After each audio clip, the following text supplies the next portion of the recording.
But there's a reason. There's a reason.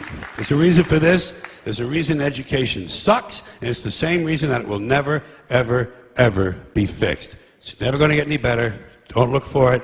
Be happy with what you got. Because the owners of this country don't want that. I'm talking about the real owners now.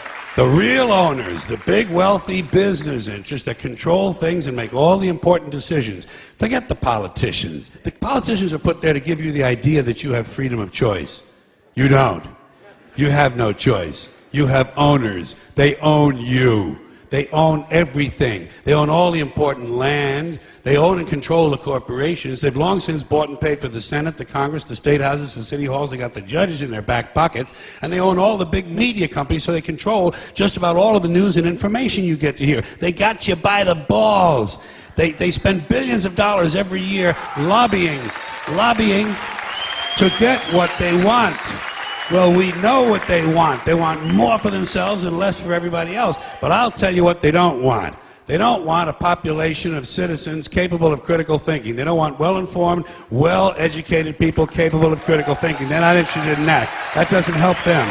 That's against their interest. That's right. They don't want people who are smart enough to sit around the kitchen table and figure out how badly they're getting fucked by a system that threw them overboard 30 fucking years ago.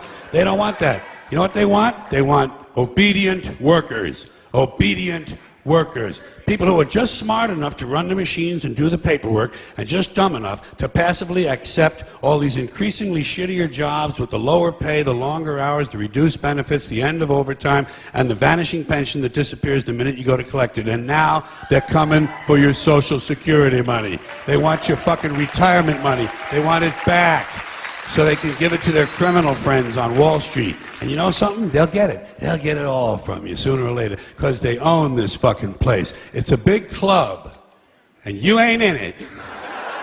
You and I are not in the big club.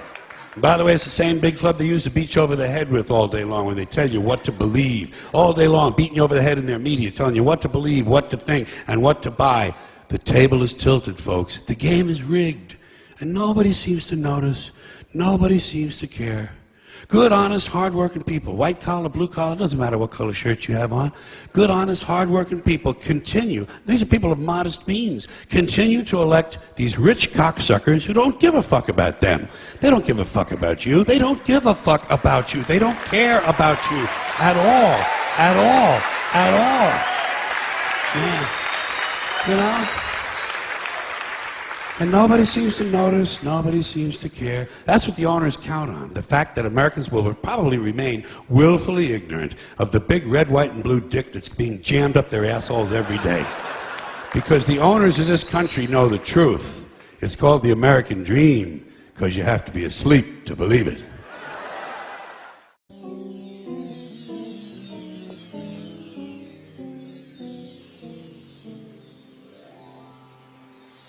It's the story of a place called Mouseland. Mouseland was a place where all the little mice lived and played, and were born and died. And they lived much as you and I do. They even had a parliament. And every 4 years they had an election.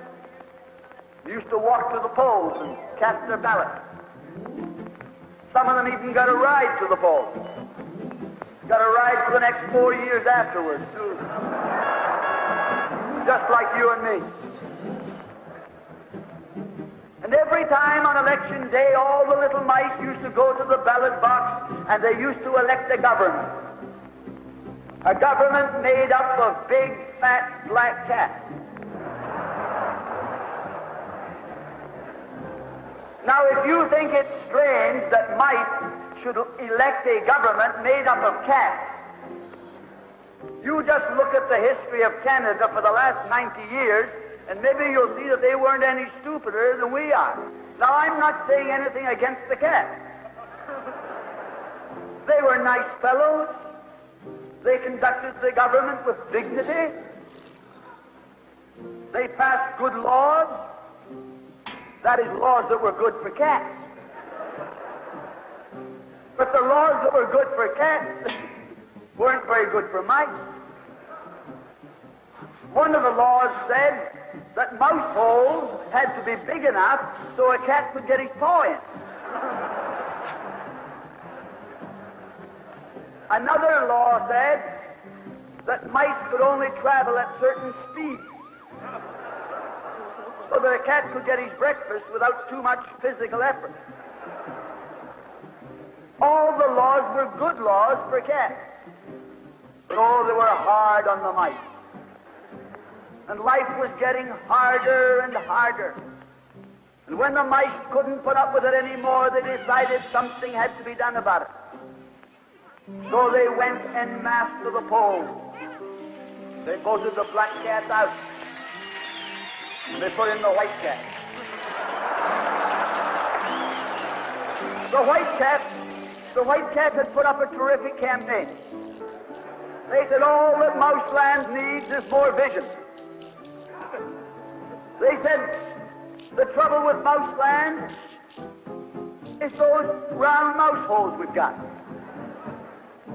If you put us in, we'll establish square mouse holes. And they did. And the square mouse holes were twice as big as the round mouse holes. And now the cat could get both his paws in.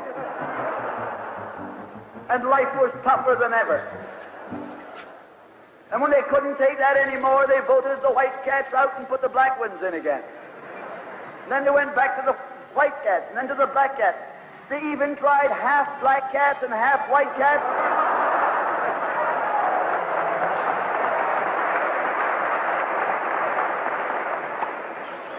And they called that coalition.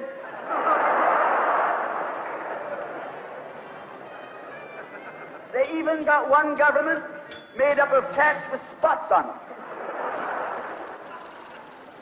They were cats that tried to make a noise like a mouse, but they ate like a cat. You see, my friends, the trouble wasn't with the color of the cat. The trouble was that they were cats. And because they were cats, they naturally looked after cats instead of mice. Presently, there came along one little mouse who had an idea. My friends, watch out for the little fellow with an idea. And he said to the other mice, look, fellas, why do we keep on electing a government made up of cats? Why don't we elect a government made up of mice?